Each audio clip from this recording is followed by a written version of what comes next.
Hi, I'm Laura, this is my dad David. Hi. And today we're going to be talking a little bit about how to get hedgehogs in your garden. So you may be a little bit frightened by Dad's concoction at the front here. It looks a bit like a Doctor Who baddie, but we'll talk you through it in a little while. We're in late November now in the UK. It's obviously, you can see a little bit into the garden. You've got the leaves on the ground, it's looking a bit grey, looking a bit cold. So this is the time of year hedgehogs are going to be looking for places to hibernate.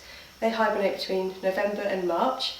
But often you may see them in the garden looking for more food if they haven't had enough food source before they go into hibernation. The kind of foods they'll normally eat are your slugs and snails, beetles, worms, things like that. But they do quite like cat or dog food. So I have my non-specific brand of cat food here that you can always put out for them. You don't want to put out milk or bread, because they're actually lactose intolerant like me, and they're not very good with bread. So something that's quite meaty, not fish if you can, is quite a good source for them to put out, and some fresh water. As the name says, obviously hedgehogs like to be around hedgerows. So if you're lucky enough to have a garden like my dad's, where you have a lot of space, you know, a lot of places that they would run that they can get into freely, then you're really lucky. But I live in a new house, so I don't have that kind of space, a lot of fences. Hedgehogs, they need more room than normally they can give them in a new garden. So if you can try and get with your neighbours, perhaps think about just putting a small hole in the bottom of each fence, around 5 gardens worth if you can, then that's a great space for hedgehogs to use. We've talked a little about feeding and putting some water down. If you did do that, obviously you've got to think about any cats or foxes that Dad may have around here, or badgers that he's convinced are coming in and mucking in his garden. So just think about containing the food and water. If you can, getting either a large sort of waterproof box, putting a very small, about 5-inch hole at the front, the food at the back that's just well weighted down. It will mean the hedgehogs are like this one, but you've got a small entrance here, the food at the back, and it will just mean that no cats can kind of get in and eat the food before they get there. Okay, so yep. Dad's just going to talk you through his very lovely hedgehog house. There's no need to be polite. This was an old bird tail with a roof on. What I've done, I've just filled the sides in, as you can see, and they're all different bits of wood. I've just lashed it together really, so it's solid. I've put an entrance at the front, as you can see. I've now covered it. This is actually a bit of pond liner, but all I've tried to do is just make it waterproof and a little warmer. The things that look a bit like eyes are really, it's just so there's some ventilation in the top that you can get some air in. Round the back here there are actually some holes in, so that's how it is at the front. Yeah. It's got a solid base as well.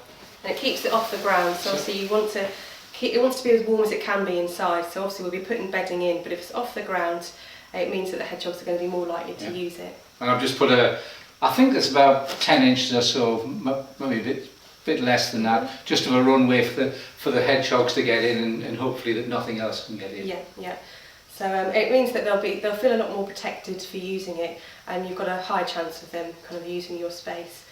The best things to put in are either dry grasses and leaves, which might be a bit difficult on a day like today. We've got some around the side. Any sort of soft fibres. Hedgehogs like to bring in their own bedding as well, so you just want to start filling it up a little bit, and then they'll bring in their own as and when they might use it. And if you're lucky enough, you may get a female hedgehog which may decide that they want to have their babies in it. Hopefully. So, yeah. Well, we used to have hedgehogs running around here probably a couple of years back. Yeah. And Laura got some photographs, might be able to put that on the side. Yeah, I'll put some photos on of a hedgehog we've had in the garden before. We have had them drinking at the pond. The only thing to mention, if you do have a pond and you think you've seen hedgehogs in the garden, just make sure that they have a way of getting out, because sometimes they may fall in.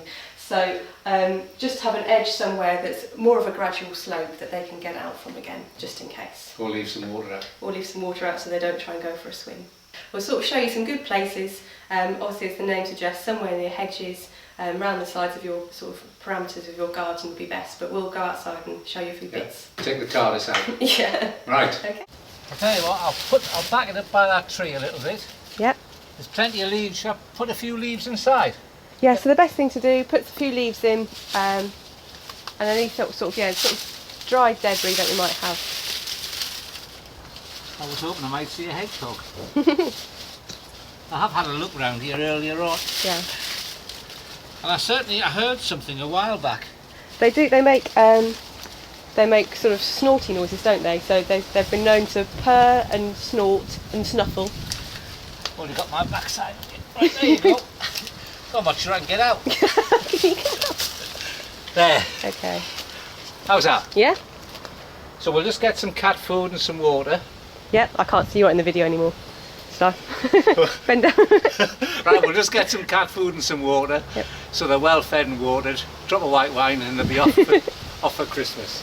Okay. I'll tell you what. I'll run in. Okay. So I hope you've enjoyed the video, and hopefully we will get some hedgehogs, and I'll put some pictures up. And don't forget. Dad's going to forget this already. No, I was thinking about it. I can't remember. To like, subscribe, or share, and we'll see you at the next one. Bye. Bye.